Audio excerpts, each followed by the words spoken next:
दोस्तों, दुनिया में ऐसे बहुत ही कम लोग होंगे जिन्हें प्लेन में बैठना पसंद नहीं होगा। आप में से बहुत से लोग प्लेन में बैठे भी होंगे और बहुत से बैठना चाहते होंगे।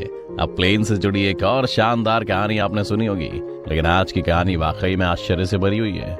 ये एक ऐसे एरोप्लेन की कहानी है जो टेक ऑफ करने के बाद 35 सालों तक हवा में रहा, और जब उसे लैंड किया गया तो लोगों के उसे देखकर होश उड़ गए।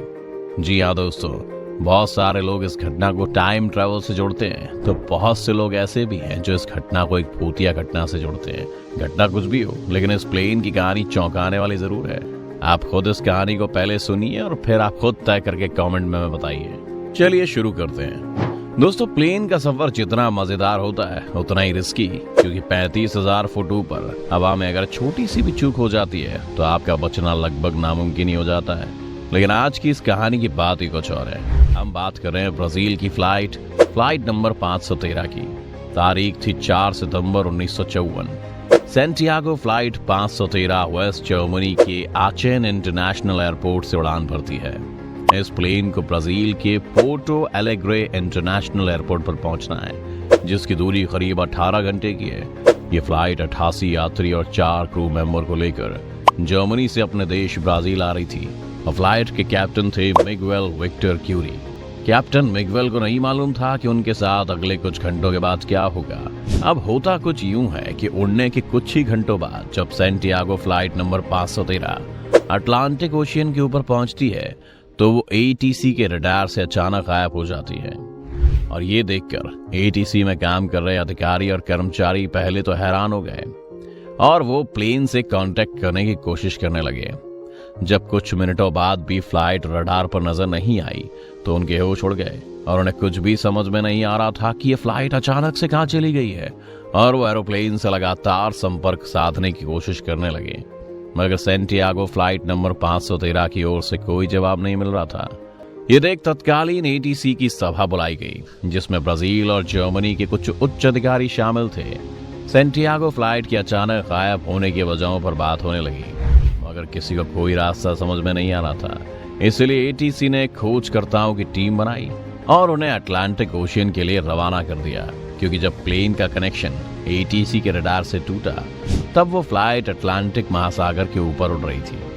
आमतौर पर जब कभी भी ऐसा होता है तो ये मान लिया जाता है कि कोई दुर्घटना हो गई है और प्लेन किसी हादसे का शिकार हो गया है। इस केस में भी एटीसी को लगा कि सैंटियागो फ्लाइट नंबर 513 किसी दुर्घटना के शिकार हो चुकी है। मगर जब खोजकर्ताओं की टीम अटलांटिक महासागर पहुंची तो उन्हें वहां कोई भी क्रैश हुए एरोप्लेन का मलबा नहीं मिला और न ही सफर कर रहे किसी भी यात्री की बॉडी। फिर एटीसी की ओर से ये अनुमान लगाया गया कि हो सकता है कि प्लेन अटलांटिक महासागर की गहराइयों में चला गया हो, और इसके लिए भी एक टीम बनाई गई। खोजकर्ताओं की टीम ने करीब हर वो जगह छानबीन कर ली जहां प्लेन के होने की उम्मीद थी, मगर प्लेन का कोई सुराग नहीं मिला। एरोप्लेन के इस तरह से गायब हो जाने की वजह से सफर कर रहे यात्रियों के घरवाले बहुत दुखी थे और जानना चाहते थे कि प्लेन के साथ आखिर हुआ क्या। सैंटियागो एयरलाइंस के पास इसका कोई जवाब नहीं था। कुछ दिन बीते हफ्तों में, कुछ हफ्ते बीते महीनों में और कुछ महीने बीते सालों में, मगर प्लेन का कोई सुराग नहीं मिला। इस तरह करीब 2 साल तक सर्च ऑपरेशन चला और आखिर में इस सर्च ऑपरेशन को हमेशा हमेशा के लिए बंद कर दिया गया। अब तारीख आती है 12 अक्टूबर 1989 की। एक अज्ञात एरोप्लेन ब्राजील के पोर्टो एलेग्रे इंटरनेशनल एयरपोर्ट की ओर तेज गति से बढ़ता हुआ आ रहा था। एटीसी में काम कर रहे कर्मचारियों को रडार पर जैसी इस प्लेन की सूचना मिलती है और वो अज्ञात प्लेन से संपर्क साधने की कोशिश करते हैं, मगर प्लेन की ओर से कोई जवाब नहीं आता और वो तेज गति से लगातार एयरपोर्ट के रनवे की ओर बढ़ रहा था। लगातार प्लेन से संपर्क साधने की कोशिश जब नाकाम हो जाती है तो आनन फानन में रनवे को खाली कराया जाता है और कुछ ही मिनटों के बाद एक अज्ञात फ्लाइट ब्राजील के एयरपोर्ट पर लैंड कर जाती है। एटीसी के अधिकारी और कर्मचारी तुरंत अपने ऑफिस से निकलकर रनवे की ओर भागते हैं और जब वो वहां पर पहुंचते हैं तो उन्हें जो दिखाई देता है वो देखकर उनके पैरों तले जमीन खिसक जाती है, क्योंकि वो अज्ञात फ्लाइट उसी सैंटियागो एयरलाइन कंपनी की थी और ये कंपनी 1956 को ही बंद हो चुकी थी। यानी ठीक सैंटियागो फ्लाइट नंबर 513 के गायब होने के 2 साल बाद जो भी अधिकारी और कर्मचारी इस प्लेन को अभी देख रहे थे, वो प्लेन बिल्कुल नया जैसा लग रहा था।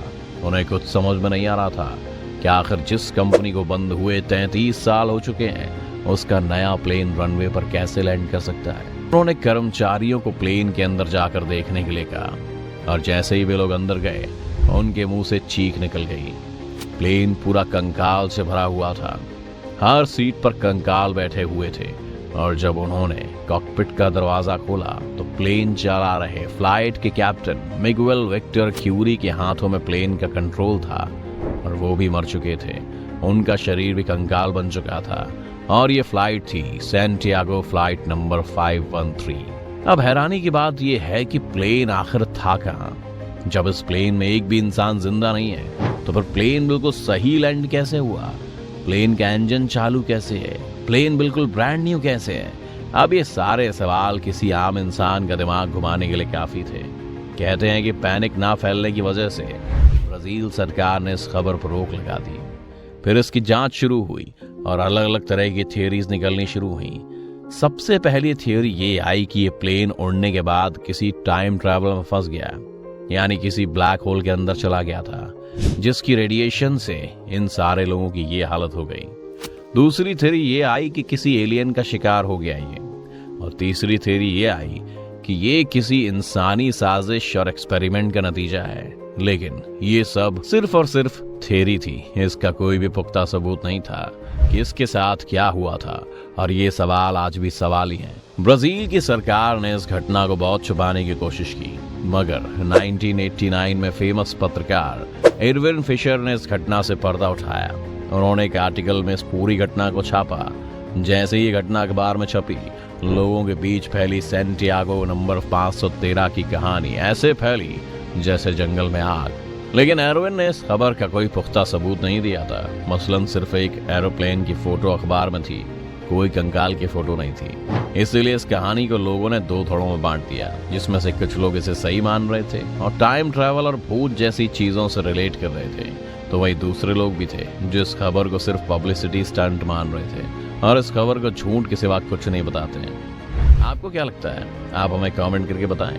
अगर ये वीडियो आपको पसंद आई हो तो इसे लाइक और शेयर जरूर करें।